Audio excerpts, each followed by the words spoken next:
Swimming like a shark in a shrimp tank. Big fish, small pond in the shrimp tank. Hello and welcome back to the Shrimp Tank Post-Show Wrap-Up. My name is Lee Heisman with my co-host Chris Hanks, Joey Roos, our KSU student guest, and our CEO today, Lantre Barr from Blacc Spot Media. Lantre, the show was amazing today. You gave so much input and good quality conversation. Lantre's company was ranked 215th in the Inc. 5000. In 3 years, from 2013 to 2016, your business grew 2,000%. But I know personally from other businesses that I've had that have been in Inc. 500 as well, and you were in the Inc. 5000. Again, I'm still blown away at number 215. You know, there's a lot of good to that, but there's also a lot of challenges, Lantre. Can you tell us, and some of the listeners, tell us the good and the bad of that? Yeah, so I'll start with the bad, do something different, all right? So, you know, the bad is, you know, being able to handle the explosive growth, right? You know, it comes quickly, and you have to either staff up quickly or make real process changes within your organization quickly. And so with me not really having any corporate experience, and that was probably one of the biggest challenges, I had no corporate experience, had no kind of insight into that.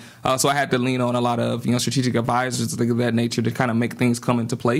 It took a little bit longer than I wanted it to, but, you know, it happened, and I've learned so much from those experiences that I'll never take it back. And, you know, the good from it is obviously the explosive growth, right? Yeah. You know, part of it is, you know, after starting a company and starting in a new field and then being able to take that and grow that, you know, so tremendously was really great. And it showed that we had grown into a credibility standpoint in our industry. So I find the growth just so fascinating because it's such an invigorating place to be, but it's also the most dangerous place you could be because most businesses grow out of business instead of go out of business.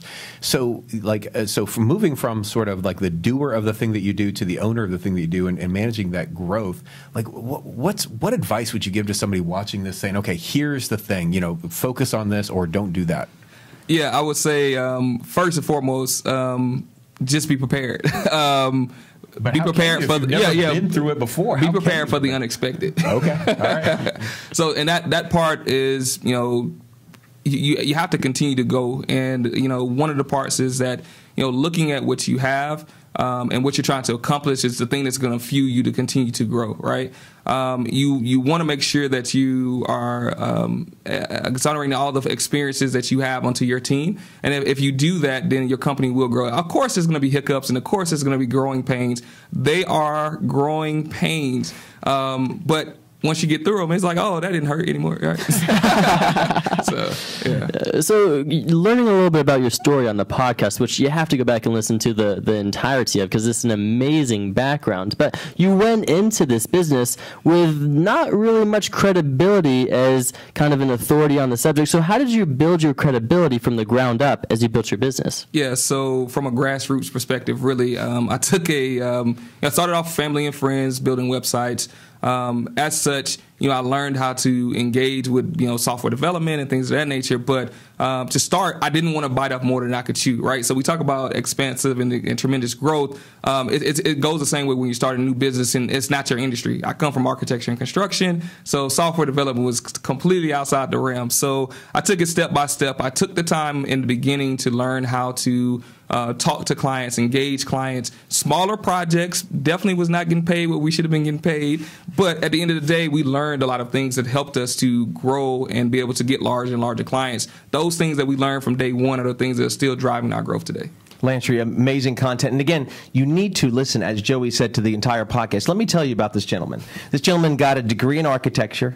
Then you got another degree in construction. We talked about this on the show. Then he was unemployed for 30 months.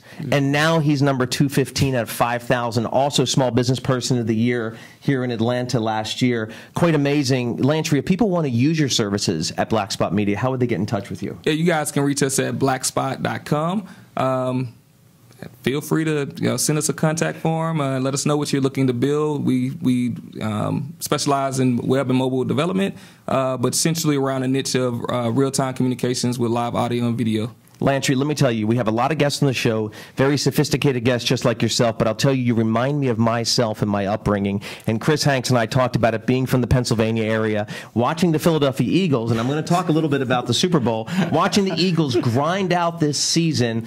Lantre, I'm telling you, you reminded me of this because you grind it out every day. You're not leaning on any entrepreneurial education. You're learning as you go. Yeah. And it's just like the Eagles making to the Super Bowl this year. So go Lantre, go Eagles. Thank you so much for watching the Shrimp Tank Post Show Wrap Up.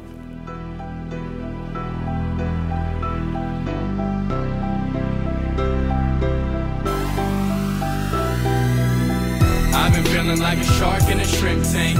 Big fish, small pond.